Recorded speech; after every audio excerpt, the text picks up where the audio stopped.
All right, good morning. Welcome in. February is here, which means that we're winding down the season in regular season play, and then as the calendar flips to March, we all know that there's basketball with a lot of implications starting in about a month. The way we feel though is that the basketball that we got playing right now is the most important basketball we got going on. Can't get to March, can't get to the postseason, and have any success if you're not playing at a level that gives you confidence. And so, luckily, our guys have taken that approach. We went on Tuesday night of last week to play Fort Osage. Started out really slow and did not play well early. We're able to get it turned around. Ended up winning by 20 plus against Fort Osage. Score isn't indicative of that opponent. Fort's a good team. We played well in a stretch. They got a little tired and missed a ton of shots. So, and then Friday night we came back home, had a good crowd, really good crowd. Played William Chrisman, another conference opponent, and were able to take care of them. Got up 26-12 at half and just did a really good job defensively, which gave us some confidence and some flow offensively, so if we weren't so tight about missing shots. And then we were able to stretch it out in the second half. So we were able to get 11 guys in the last two nights. One thing that I want to say is, a team, the value of guys on a team isn't directly proportional to minutes played or points scored. And it's really hard, and especially in this year's case, I got players who are good players who aren't playing a ton. And, as a coach, we're having some success, and that can get overlooked by some, but, I want to get all those guys as much of an opportunity as I can. And so to be able to see the excitement from the guys, let's take, for instance, Quentin Sanford on Tuesday night, hits a big three. Our bench goes crazy, and the crowd that was there got really excited about it. Matt Long's deserving of minutes, and Matt plays behind a guy who's maybe one of, if not the best player in the city, in Michael Hughes. So it's neat the last couple nights to get those guys the opportunity and to keep them fresh, because you never know when their number's going to be called. On an individual level, though, obviously you guys were aware and celebrated with us Michael Hughes' 1,000th point, an accomplishment that is pretty impressive in the time in which he did it. Brinkley Jolly's the only other 1,000-point scorer in our program. Brink's finished with 1336 and did that over the course of 4 years and a really nice career. And Mike's turned in his numbers in, basically 2.5 years. So he's playing at a really high level. It was neat for him to be able to get that accomplishment and get it at home in front of the home crowd. I know that was something that really meant something to him. So this week we're back in conference, or stay in conference, I should say. And we'll go to Oak Park tonight, and then we'll have Raytown come in on Friday. Oak Park, we've had some battles with them. The last 3 times we've played them have been 53-45 overtime, 44-40 win, and then a 49-53 loss. So we've played really close games with them the last 3 times we've seen them. So we need to make sure that we come out and execute tonight. And then Friday night, Raytown will come in, and pending the result tonight, Raytown right now is 5-0 in league, sitting atop the league, and after having won it last year. So lots going on. But with that, open up to you guys for questions. How did the break affect those 2 games you played?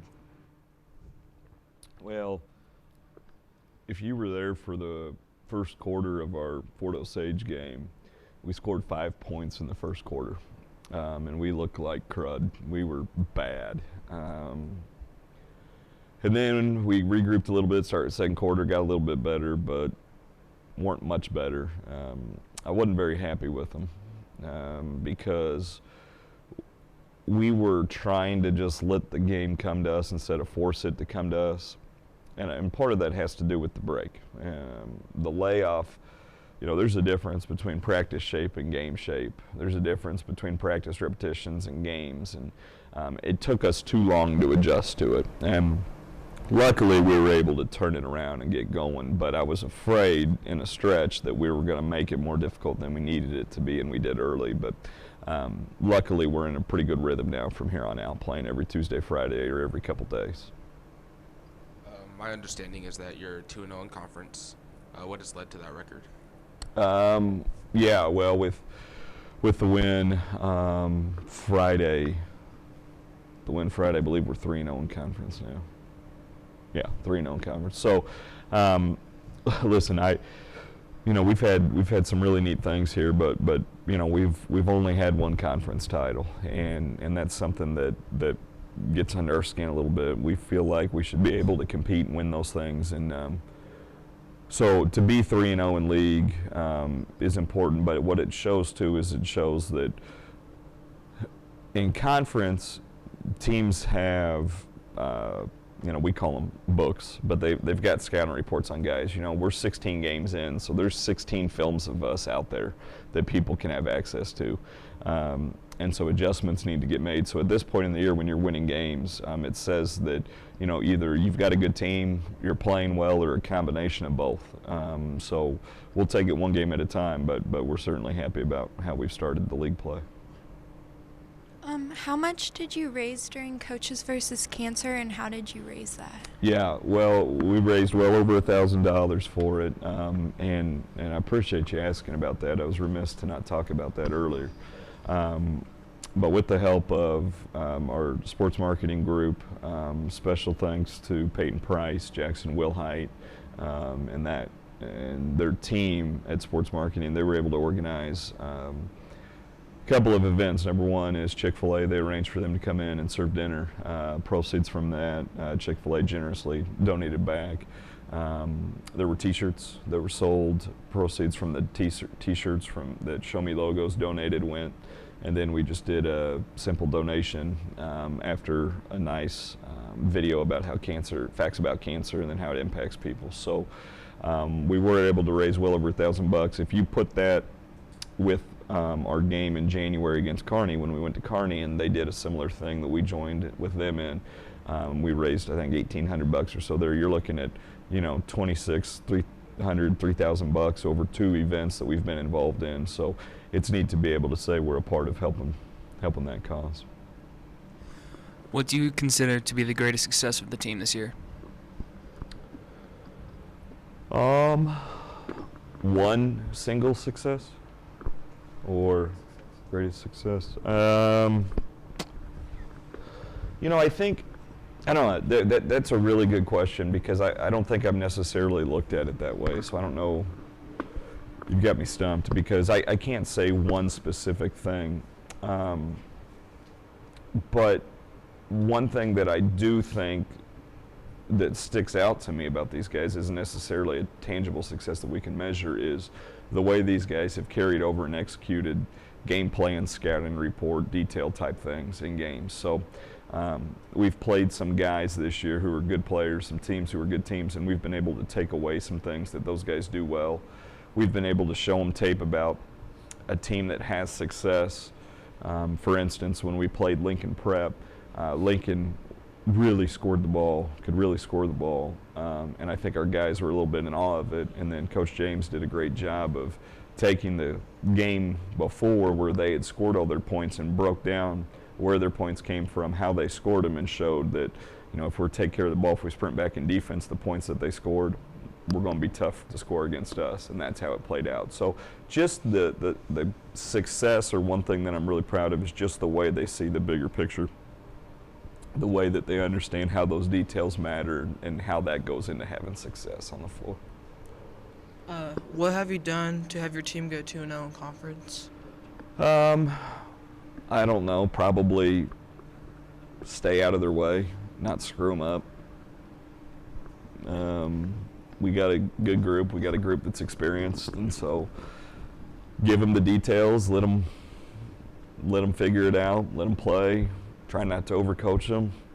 Get on them when I need to, but our time and our preparations on the practice floor and the film room and those things, and certainly our assistants have done a great job with that, and then just making sure that we carry it over into our games. So players deserve the credit for certain. You talk a lot about how you have a lot of players being able to play, and a lot of them being seniors. How do you feel about next year with the underclassmen stepping up into those leadership roles?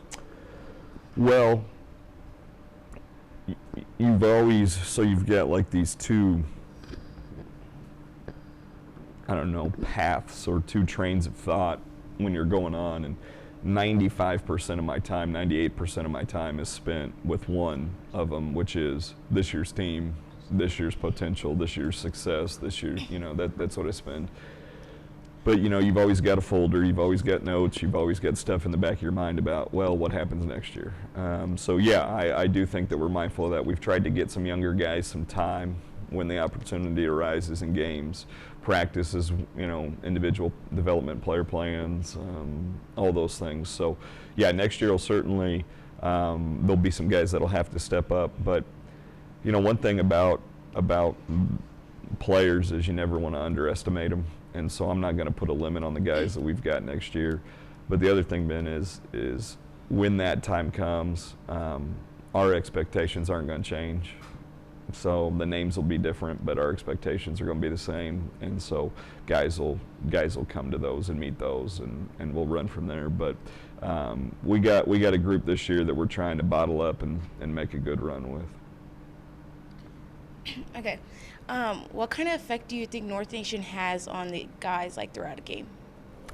Well, I mean, it's incredible. I mean, I can't put it into words. If I wish there was a way to go around to other gyms to see crowds, the way that the environment is, and compare it to ours. Because when you've got a rivalry game, two teams play each other that have some history, or maybe it's a local district, everybody comes to that, and the crowd's big, and the students get into it and stuff. What's totally underrated about our fans is that's every single time we play. So that's Tuesday night. That's Tuesday night on the road. Every time we play, we've got a loyal following, and that's completely an underrated aspect of our fans. The bigger the games, the Friday night games, the court-warming games and all that, when we get extra crowd in there, yeah, that impacts us positively. But what makes it so special is there's no sleepy game for us. There's no game that you just show up and the crowd's not really into it. And we've always got a loyal following there of both students and parents and former players and all that. So the impact of them can't be understated because of how important it is to feel that support. It's just like anything else. When you guys have people that support you, you feel good about it. You want to do well. You want to make them proud. And we just happen to have thousands of people in that category for us. So what do you do personally, like you and the coaching staff as coaches, to help motivate the boys throughout the game or through tougher games that they've played? It depends on the game. Sometimes the guys would probably tell you it depends on my mood, but my mood is directly proportional to how they play. So there's various things to keep them motivated. There's the bench. There's substitutions. So when you're not playing well, when you're not doing what you're supposed to, you got to come sit with me. That's the best motivator I've ever known. The other thing is just making sure that you give them confidence going into that game that they can perform. So when we go into tonight, there's not a lot of rah-rah stuff I can do. There's not a lot of motivational speeches I can do. My opportunity to get them ready was prior to tonight's game.